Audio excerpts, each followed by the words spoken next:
سلام، خیلی خوش اومدین به دنیای فرم و محتوا. من بردیپور بهرامی هستم و این یک اپیزود دیگه از محفل ققنوسه که تقدیم حضورتون میشه. داریم با هم گیلگمش میخونیم و کیف میکنیم. داستان دیگه داره به پایان خودش نزدیک میشه، جایی که ما تا وسط لوح دهم دیدیم که گیلگمش بعد از گذر از تونل تاریکی، یعنی رد کردن مردمان عقرب نما، رفت در باغ شمش، با شیدوری دیدار کرد و شیدوری بهش آدرس اتاناپیشتی رو داد. منتها گفت که باید بری و از اورشنبی، کشتیبان مخصوص اتاناپیشتی، بخوای که اگر راهی داره تو رو به نزد اتاناپیشتی ببره. اونم رفت و یهو بی خودی تبر برداشت و زد تو سر اورشنبی و سنگیان رو نابود کرد. و بعد که پرسید از اورشنبی که خب حالا چیکار بکنیم، گفت تو خودت زدی، مانع برای خودت درست کردی با اینکه زدی این سنگیا رو شکستی. برای اینکه سنگیا میرفتن از جنگل سدر چوب سدر می آوردن، تیرک درست میکردن اینا. الان خودت باید بری 300 تا درخت سدر رو قطع بکنی، الوار درست بکنی، 300 تا تیرک درست بکنی، صافشون کنی، دسته براشون درست کنی و بعد بیای نزد من تا اون وقت ببینیم چیکار میتونیم بکنیم. رفت و اومد و با هم راه افتادن، رفتن به سمت به سمت اوتاناپیشتی. اونجا اتاناپیشتی اونا رو از دور دید، تعجب کرد، با گیلگمش شروع کرد صحبت کردن و ازش پرسید تو کی هستی؟ از کجا اومدی؟ چجوری اومدی؟ فلان اینا. و گیلگمش توضیح داد که من با انکیدو بودم، اینجوری فلان فلان. و بعد ازش خواست که من حرف از راجع به تو زیاد شنیدم و میخوام که راز جاودانگی رو به من بگی. حالا از اینجا میریم وارد خوندن ادامه داستان میشیم و پیش میریم.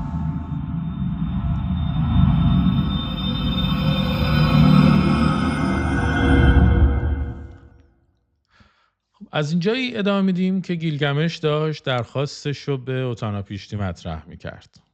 اکنون بگذار دروازه اندوه بسته شود، دروازه‌اش را گیراندود کن. هیچ رقصی دیگر به خاطر من متوقف نخواهد شد. دیگر هیچ شور و شادی احتمالاً به خاطر من متوقف نخواهد شد. و میبینید که اینجا داره در واقع درخواستش رو غیر مستقیم مطرح میکنه. مستقیم وای نمیشه جلوش بگی راز جاودانگی رو به من بگو. میگه که یه کاری کن که دروازه اندوه بسته بشه، هیچ رقصی به خاطر من متوقف نشه و هیچ شور و شادی به خاطر من باز ایزن متوقف نشه. تنها در چه صورتی این اتفاق میفته؟ در صورتی که گیلگمش نمیره دیگه. به هر حال هر زمانی که گیلگمش بمیره هستن یه 4 نفر دور و برش که یه شور و شادیشون متوقف میشه. اگه در حال رقصن، این رقصشون ادامه نمیدن، عزادار میشن دیگه. برای همین اینجوری درخواست میکنه.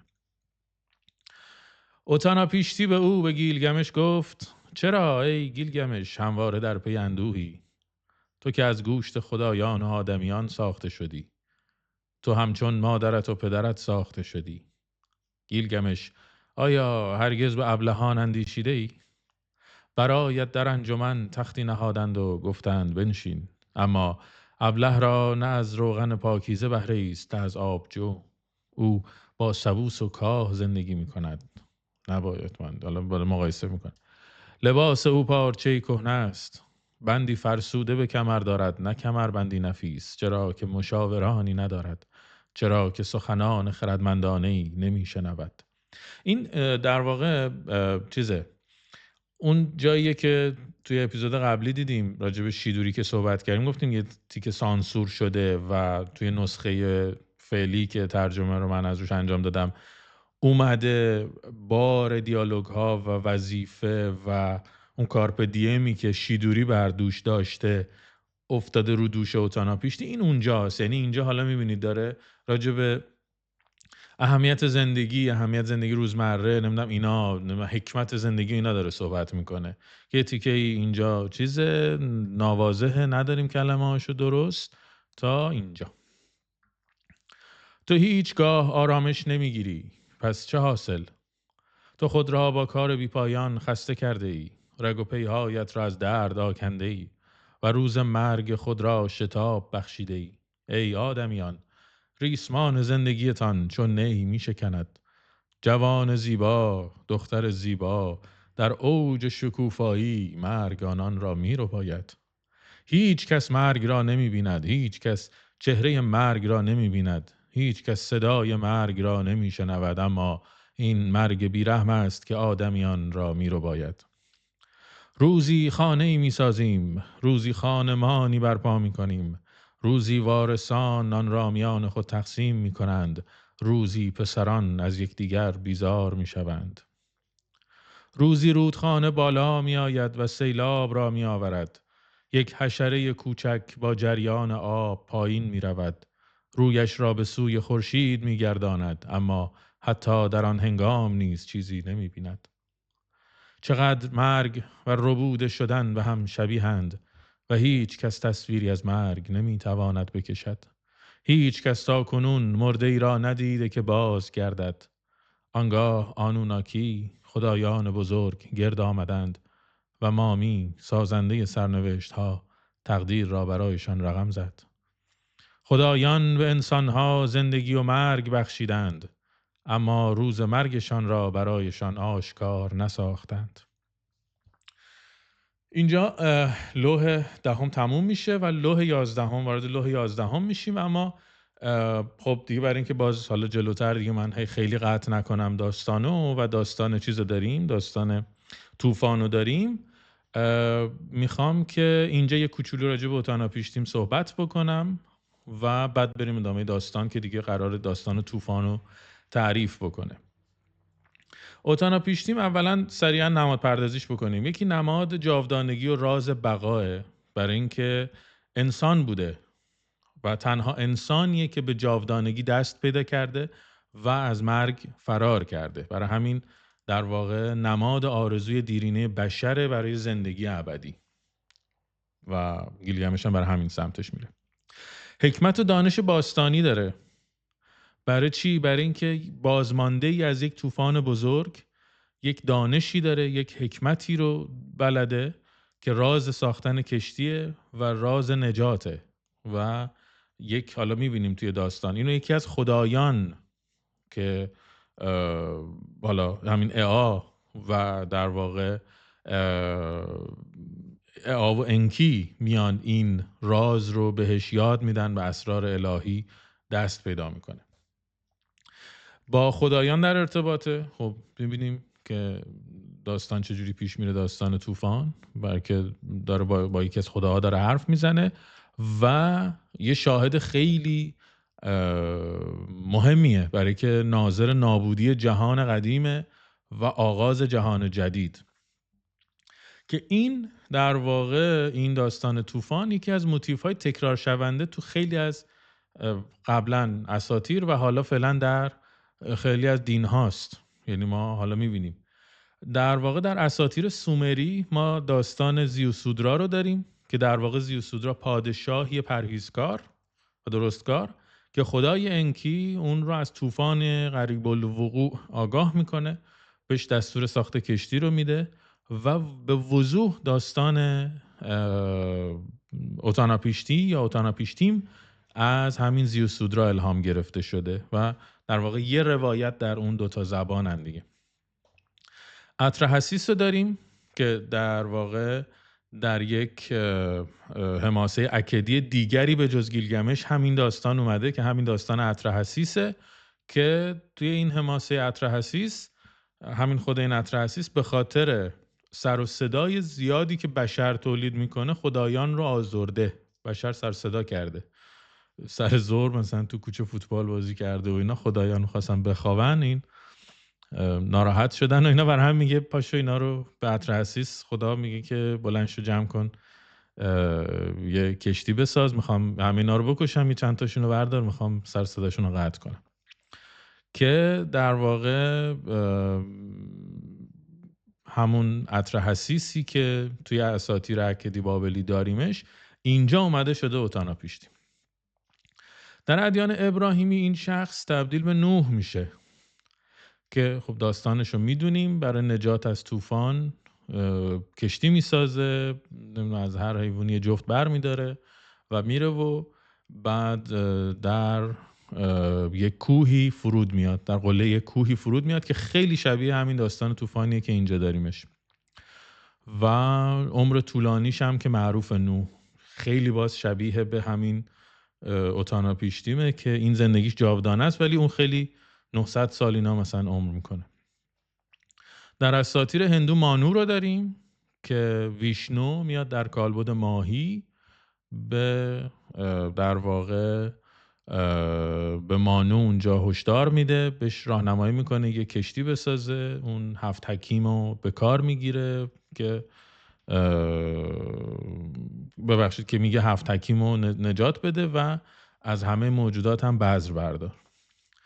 دئوکالیون رو داریم و پورها یا پیرها در اساطیر یونان که دئوکالیون در واقع پسر پرومته که هم و پورها اینها زن و شوهرن، میان یه صندوق چوبی میسازن و طوفانی که زئوس بر زمین نازل میکنه بهش اثر نمیکنه. در اساطیر ایران ما داستان جمشید رو داریم که اونجا اهورامزدا به جمشید میگه که یه سرمایی قراره بیاد، پاشو یه وری بساز، یعنی یه پناهگاه زیرزمینی، پاشو یه وری برو، پاشو یه ور بساز برو اونجا خودتو قایم کن و از انسانها و گیاهان و جانوران و اینا هم نمونه بردار که دوباره بعد از این سرما بتونی جهان رو آباد بکنی. خب دیدیم که اوتاناپیشتیم پسر اوباراتوتو هم سریع توضیحش بدم که پدر اوتاناپیشتیمه، قطعا با توجه به داستان دیگه چیزی سوال نداریم دربارش، اما یه نمادیه باز خود این هم. چرا؟ چون این نماد آخرین حلقه از دوران پیش از طوفانه که توی فهرست پادشاهان سومری اسمش اومده و آخرین پادشاه شهر شوروپا که قبل از طوفان بزرگ و برای همین نماد پایان یک دوران کهن، یک جهان و تمدن گم شده است که قراره از روی زمین پاک بشه. پدر قهرمان طوفان بوده و در واقع نماد حکمت و سلطنت رو به زوال میشناسیمش. خب مشابه اوباراتوتو هم توی اساطیر خب لامک پدر نوح رو داریم که دقیقاً با همون کار کرده. پرومته هم پدر دئوکالیونه که خب باز مشابهت داره. دیگه بریم ادامه داستان. گیلگمش به اوتاناپیشتی گفت به تو می نگرم اوتاناپیشتی و پیکرت هیچ تفاوتی ندارد، تو درست مانند منی. تو هیچ تفاوتی نداری، تو درست مانند منی. دلم برای نبرد با تو آماده بود، اما اکنون که تو را میبینم بازوانم سست شده است. بگو چگونه در مجمع خدایان زندگی جاودانه یافتی؟ اوتاناپیشتی به گیلگمش گفت رازی را برایت خواهم گفت گیلگمش، و آنچه را که خدایان پنهان داشتند بر تو آشکار خواهم کرد. تو شهر شوروپاک را میشناسی، شهری که بر کرانه های فرات قرار دارد. آن شهر کهن بود و خدایان بزرگ در آنجا بودند. هنگامی که تصمیم به رها کردن سیلاب گرفتند، آنان سوگند خوردند که خاموش بمانند. پدر آنو، قهرمان انلیل، مشاور خدایان، تختبرشان نینورتای جوان و انوگی، نگهبان آبراها. سرور اعا نیز به سکوت سوگند خورده بود، اما او سخنانشان را برای دیواری بازگو کرد. ای حصار، ای حصار، ای دیوار، ای دیوار، مرا بشنو ای حصار، مرا درک کن ای دیوار. اعا قسم خورده که سکوت کنه و در برابر اون رازی که این خدایان تصمیم میگیرن که طوفانو ول کنن تو شهر، اینا همه سوگند میخورن که سکوت کنن، منتها اعا یه دور میزنه سوگندشو، میره با دیوار صحبت میکنه که این صحبت کردن با دیوار حالا باید خیلی بیشتر چیز کنم، ولی یهو منو یاد صحبت کردن با چاه انداخت دیگه، بعداً داریمش.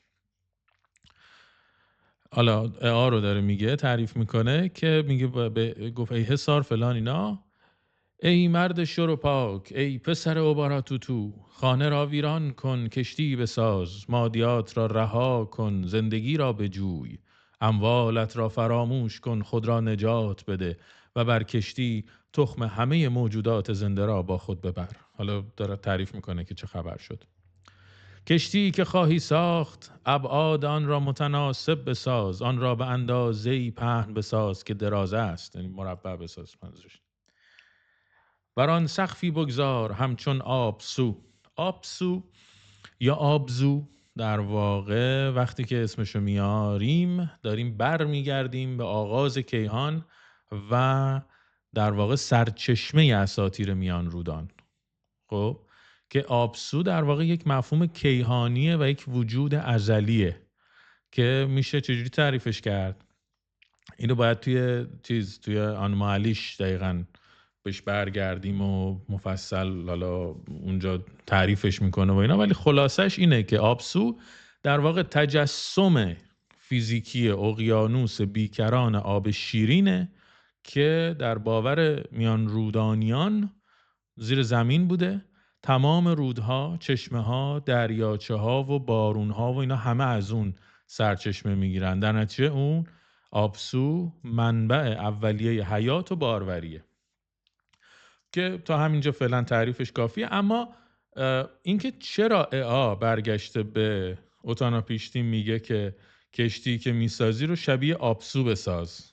خب سه تا لایه داره، یعنی سه تا دلیل میتونیم براش بیاریم. یکی این که توی کیهانشناسی میان رودان جهان سه بخش اصلی داره. آسمانه که آسمان در بالا به شکل یک گنبد جامد تصور میشه، زمین که یه صفحه مسطحه و آبسو زیرزمینه که اقیانوس آب شیرین هم بوده، اون هم به شکل یک گنبد یا یک کاسه وارونه تصور می شده که زمین روش شناوره.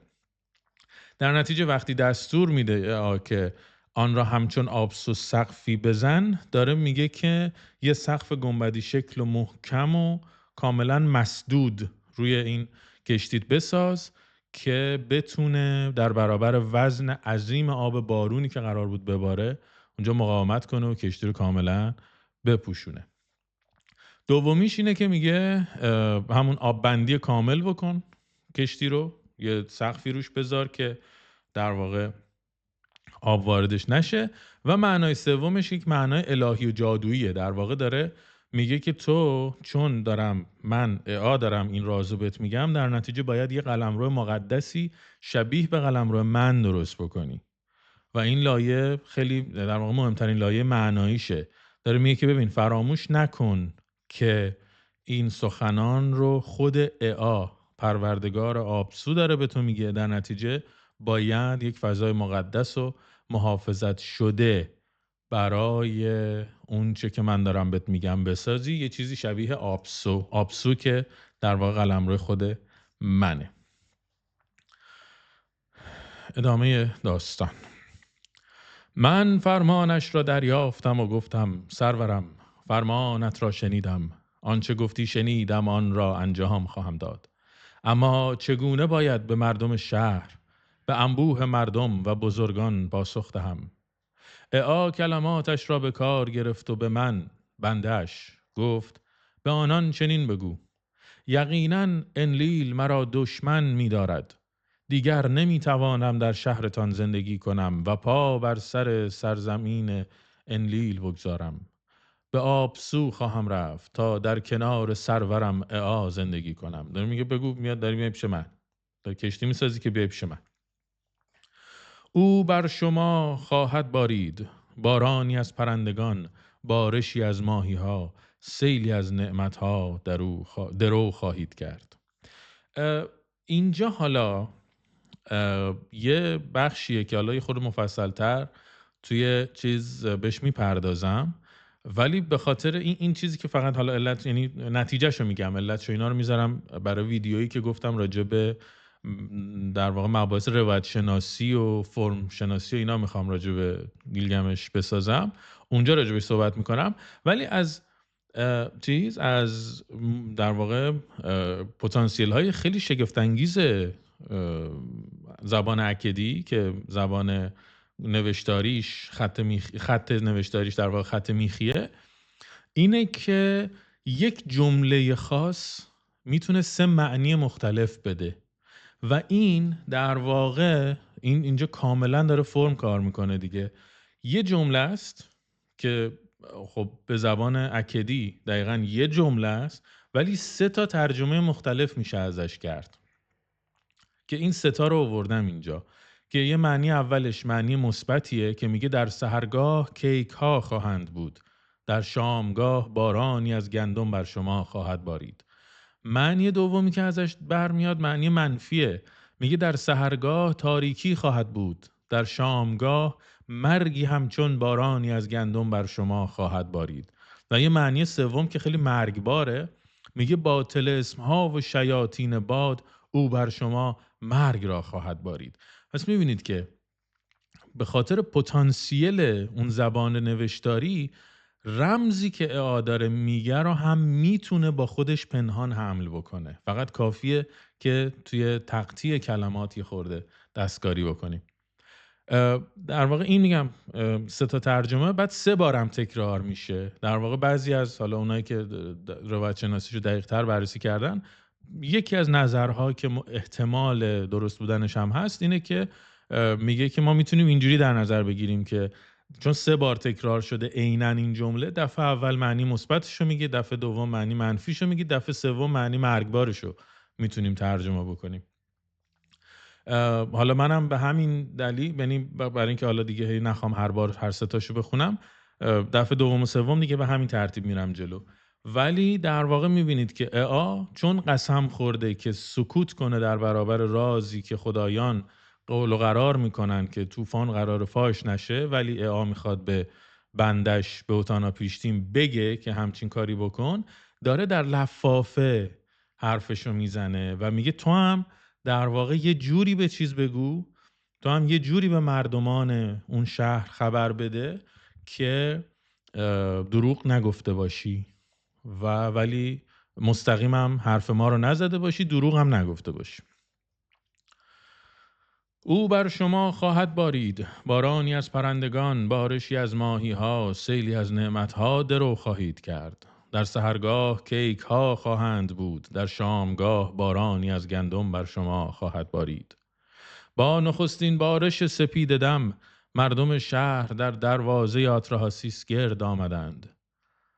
نجار تبرش را آورد، سقف ساز تخت سنگش را آورد، کشتی ساز تیشش را آورد. جوانان با خود ابزار آوردند، پیران طنابها را آوردند، ثروتمندان قیر آوردند و فقیران هرچه داشتند با خود آوردند. در روز 5 من بدنه کشتی را بنا نهادم. مساحتش 1 جریب بود، دیوارهایش 200 پا بلندی و عرشش نیز 200 پا پهنا داشت. سپس نقشه آن را ترسیم کردم و چارچوبش را چیدم. 6 بار روی آن را پوشاندم و آن را به 7 طبقه تقسیم کردم. هر طبقه را به 9 کابین بخش کردم. دریچه های آب را نصب کردم. تیرک ها را و وسایل لازم را مهیا کردم. 10,000 گالون قیر را در کوره ریختم و با 10,000 گالون قیر کشتی را اندود کردم. سقایان 10,000 گالون روغن آوردند. 1/3 آن را به عنوان قربانی ریختم و باقی را کشتیبان در انبار گذاشت. من برای کارگران گاو نر ذبح کردم و هر روز گوسفندان قربانی نمودم. آبجو، شراب، روغن و نوشیدنی ها چون رودخانه روان ساختم تا کارگران بنوشند. آنها نوشیدند، انگار جشن سال نو بود. سپید دم روغنکاری الواح را آغاز کردم و تا غروب کشتی به اتمام رسید. غلتک ها را برای سراندن کشتی عقب و جلو می بردیم تا 2/3 کشتی به آب شد. من همه دارایی خود را بر کشتی بردم. همه نقره‌ای که داشتم بر کشتی آوردم.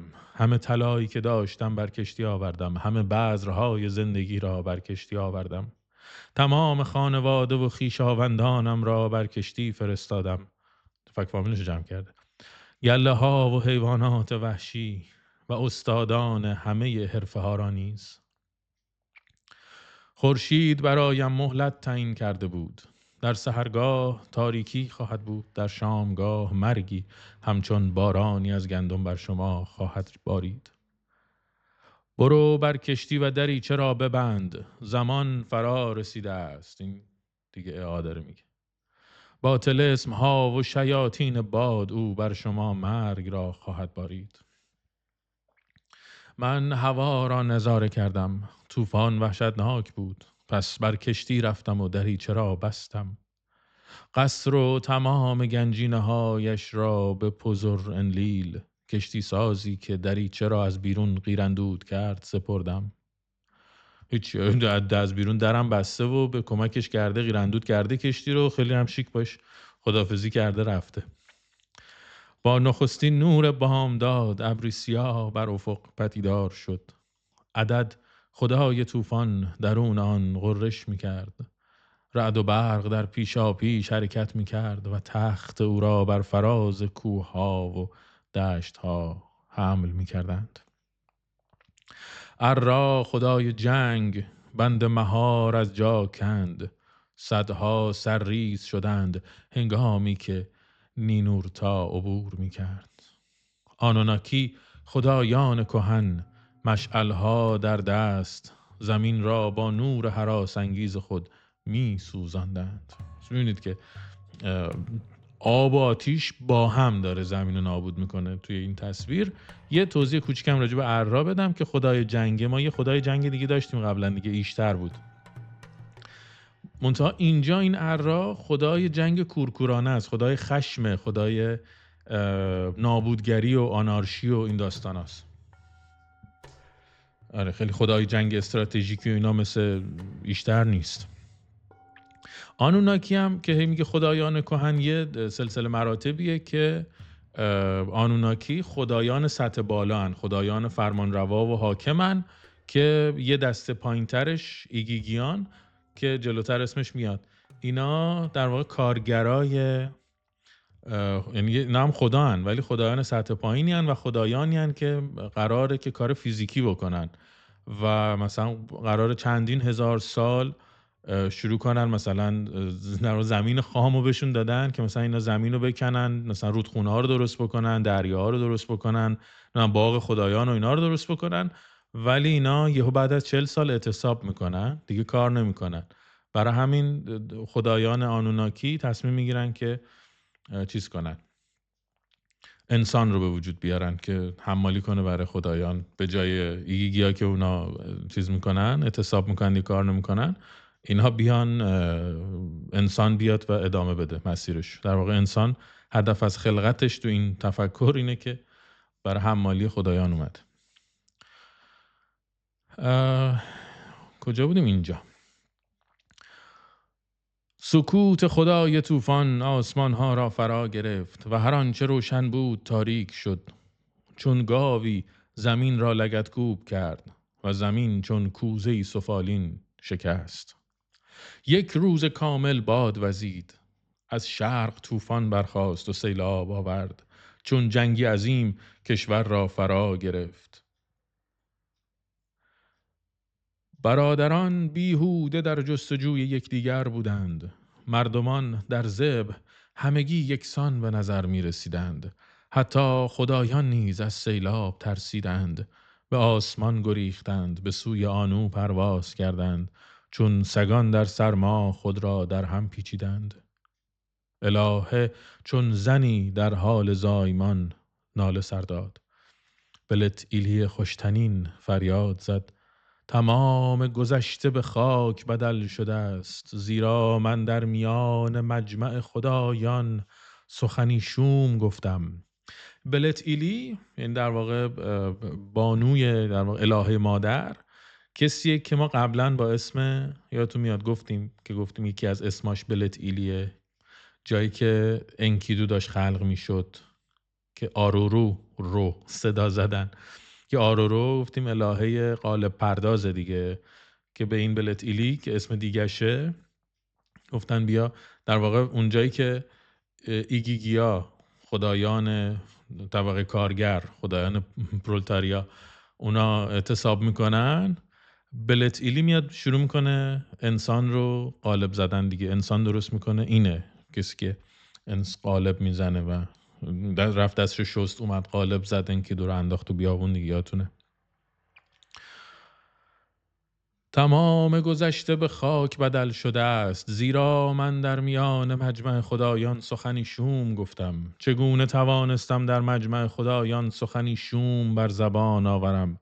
من جنگی را برای نابودی مردمان اعلام کردم، اما من مادرشان بودم. این مردم فرزندان من بودند، اکنون چون ماهی دریا را پر کردند. خدایان آنوناکی با او گریستند، خدایان پژمردند و اشک ریختند، در حالی که تب لبهایشان را خشک کرده بود. خودشون هم یه طوفان را انداختن، خود خدا گرخیدن که این طوفان چقدر عظیم بود. 6 روز و 7 شب باد می‌وزید، طوفان و سیل زمین را هموار کردند.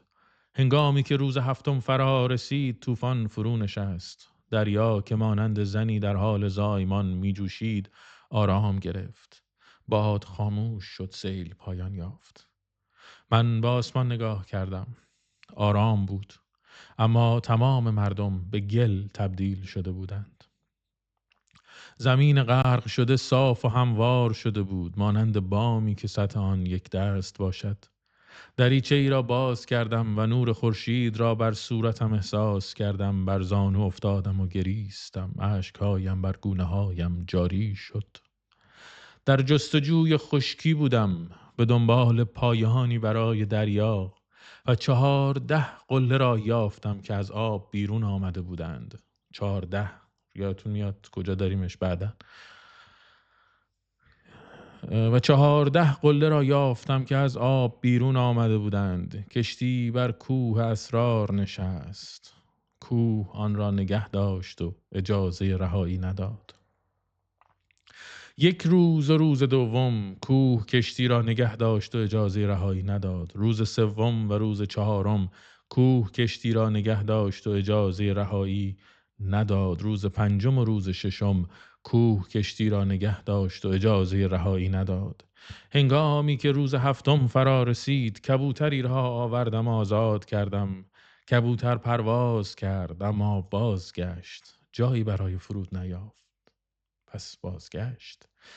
پرستویی را آوردم آزاد کردم. پرستو پرواز کردم اما بازگشت، جایی برای فرود نیافت. پس بازگشت.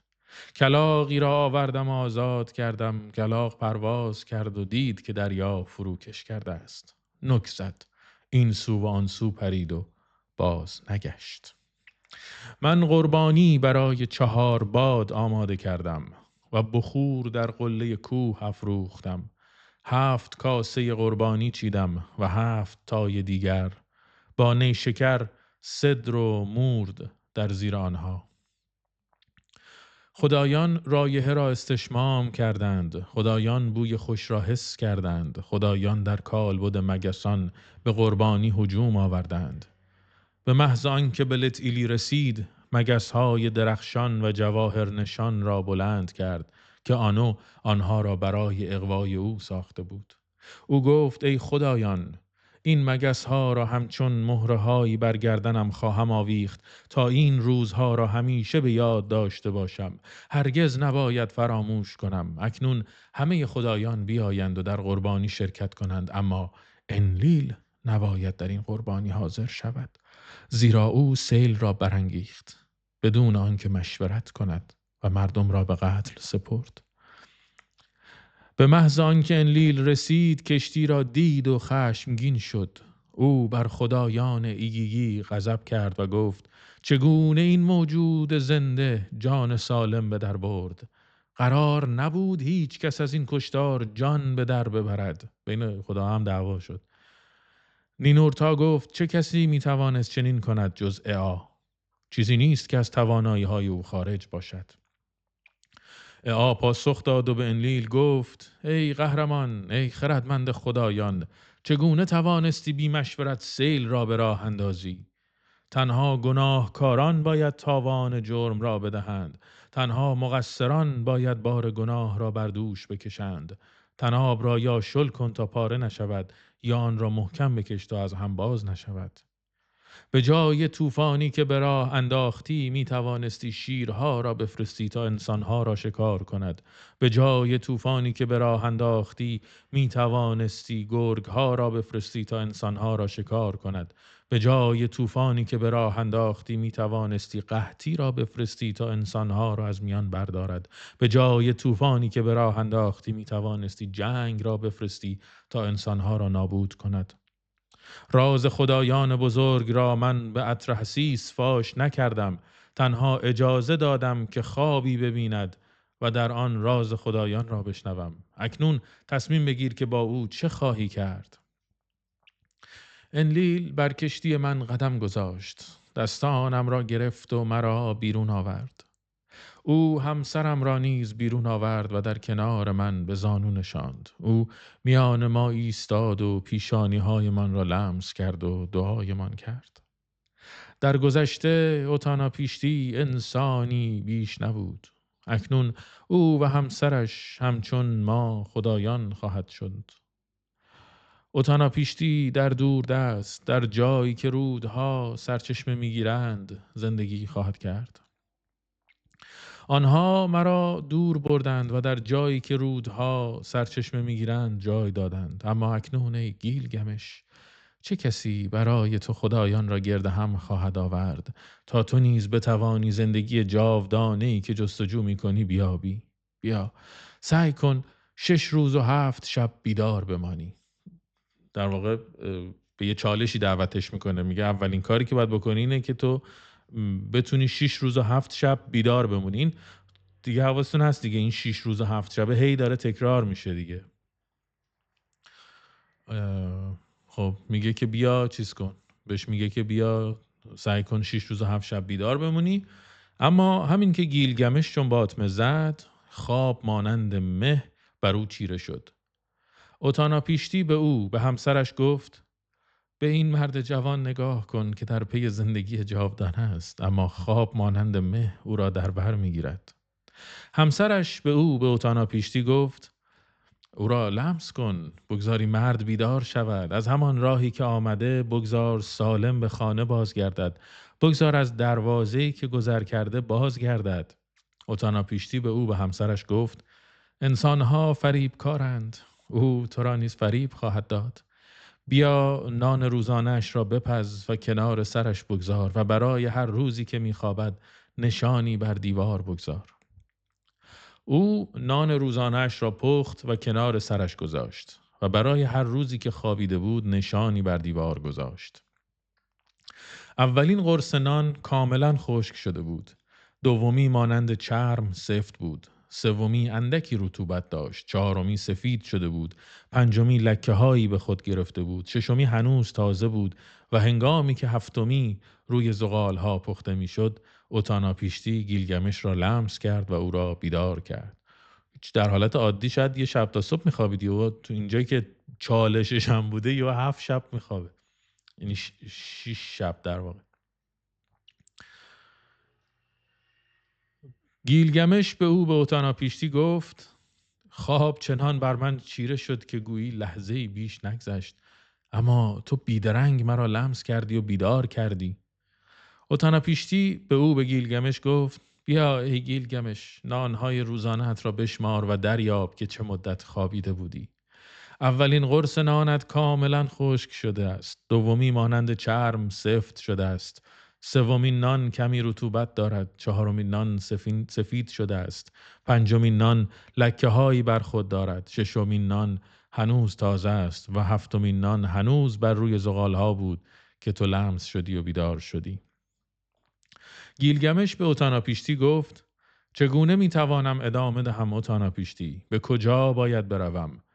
دزد حیات بر قلبم چیره شده است. مرگ در اتاق من نشسته و هر جا که می نگرم مرگ را می بینم.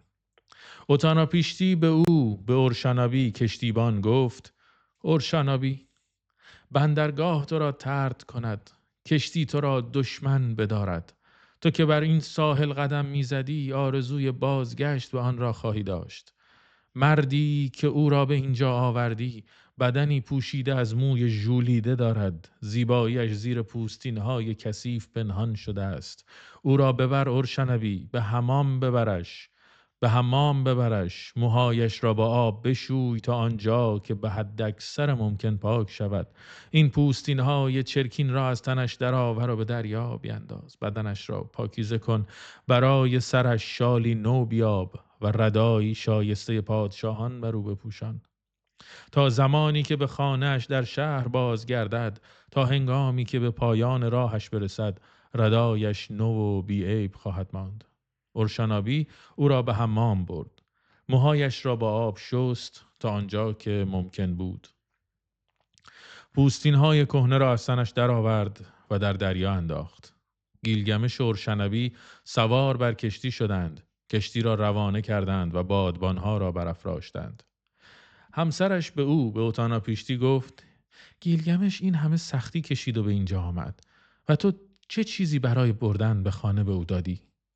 گیلگمش تیرک را بالا برد و کشتی پهلو گرفت. اتاناپیشتی به گیلگمش گفت: گیلگمش، تو این همه رنج کشیدی و اینجا آمدی و من چه چیزی برای بردن به خانه به تو دادم؟ راز پنهان خدایان را به تو خواهم گفت و آنچه خدایان نهان داشتند فاش خواهم کرد. گیاهی هست که شبیه خار است. خارهایش همانند گل رز وحشی دستانت را زخمی می کند. اگر بتوانی آن را بیابی و بچینی، زندگی دوباره را به دست خواهی آورد. گیلگمش چون این را شنید در آبهای آبسو فرو رفت. سنگهای سنگین را به پای خود بست و به عمق دریا فرو برده شد. او گیاه را چید، دستانش از خارهایش زخمی شد، سپس سنگهای پایش را برید و دریا او را بر ساحل پرتاب کرد. گیلگمش به اورشنابی گفت: اورشنابی، این همان گیاه زندگی است. آن که آن را بیابد جوانی خود را باز خواهد یافت. من آن را به اروک شهر خود خواهم برد. آن را به پیرمردی خواهم داد تا امتحان کند. اگر او جوان شود، من نیز آن را خواهم خورد و به جوانی باز خواهم گشت. اعتماد نمی‌کنه دیگه. اینجا باز میگه رفته زیر دریا و خیلی داشتیم دیگه که این موتیفی که گیاه جاودانگی زیر دریا قایم شده، یا کلن مأموریت قهرمان قصه، حالا نه گیاه جاودانگی الزامن، ولی مأموریتش اینه که بره به عمق آب و یه کاری انجام بده. مثلا تو هری پاتر یادتون میاد دیگه، اون مسابقه بود که بره و اون دوستشو نجات بده. خب پس از 100 فرسنگ توقف کردند تا غذا بخورند. پس از 200 فرسنگ دیگر اردو زدند. گیلگمش در برکه‌ای آب زلال یافت و برای شنا پایین رفت. ماری بوی گیاه را حس کرد. بی صدا بالا خزید، گیاه را ربود و در حالی که باز میگشت پوست خود را انداخت. این مار و داستان پوست انداختنش و کلن چیزش، این حضورش توی افسانه ها و اسطوره ها و اینها خیلی فراوونه. از هبوط داریمش تا جای خیلی مختلفی که حالا هم نماد پردازی مختلف روش شده، ولی اینجا این پوست انداختنش داره نشون میده که میگه آقا ماره بوی گیاه رو حس کرد، اومد گیاه رو برداشت و گیاه روش اثر کرد دیگه. یعنی درست بود، آدرس گیاه رو درست داده بود اتاناپیشتی به گیلگمش، ولی اون میخواست ببره بده اولی پیرمرد بدبختی بخوره، ولی ماره خوردش، پوست انداخت، یعنی گیاه اثر کرد و رفت. گیلگمش نشست و گریست. اشکهایش بر گونه‌هایش جاری شد. به اورشنابی گفت: ای اورشنابی، بازوانم را فرسودم و برای که خون دل ریختم. پاداش خود را گرفتم، اما نه برای خیش، بلکه آن را به این مار دادم. اکنون براهنج شده و آب بالا آمده. براهنج همون مد. وقتی آن گودال را کندم، ابزارم را دور انداختم و اگر بازگردم چگونه همان نقطه را پیدا کنم؟ حتی کشتی را هم در ساحل جا گذاشتم. دیگه تموم شد، فرصت را از دست داد. پس از 100 فرسنگ توقف کردند تا غذا بخورند. پس از 200 فرسنگ دیگر اردو زدند. چون به اروک رسیدند، گیلگمش به اورشنبی گفت: دیوار اروک را بالا رو اورشنبی، طولش را گام بزن، بنیانش را بررس، آجرکاریش را در نگر. حالا ساخت آجرهای پخته شده در کوره نیست؟ آیا 7 خردمند 4 ستونش را بنا ننهادند؟ نگاه کن، 2000 جریب برای شهر، 2000 جریب برای باغ های میوه، 2000 جریب برای گودال های سفال و 1000 جریب برای معبد ایشتر. 7000 جریب وسعت اروک است. خب اینم از لوح 11 و جایی که به طرز خیلی جالبی شخصیتی که با گیلگمش برمیگرده به اروک، اورشنبی، کشتیبان مخصوص اوتاناپیشتیه و اینجا داستان تموم میشه، لوپ داستان تکمیل میشه و میریم سراغ لوح 12 که یه توضیحاتی داره اون لوح و اینجا میبینیم دقیقاً برگشت به لحاظ کلامی هم دقیقاً همون کلمه های استفاده شده که اول موقعی که تازه داریم شهر اروک رو میشناسیم گفته میشه و انگار میدونید خیلی میگم به لحاظ روایت شناسی و شیوه داستانگویش خیلی جالب عمل میکنه. ما چیزو داریم دیگه، این که یه وقتایی مثلا این الگوی روایتی رو داریم که یه سری جملاتی اول یه داستانی میشنویم، میریم آخر داستان میفهمیم که این جملات رو کی به کی میگه و چرا گفته میشه. دقیقاً این میتونه همچین کار کردی داشته باشه. ما همون اول یه کسی داره مقدمه میگه که معلوم نیست کیه و یه سری جمله میشنویم که این جمله ها هم داخلش هست که دیوار اروک رو برو بالا و فلان و اینا، ولی اینجا میبینیم که در واقع برگشته به اورشنبی داره میگه. این دوریه که الگوی سفر قهرمان خیلی وقتا بر اساسش نوشته میشه. بریم تا اپیزود بعدی که لوح 12 رو میخوایم بخونیم در تماسیم.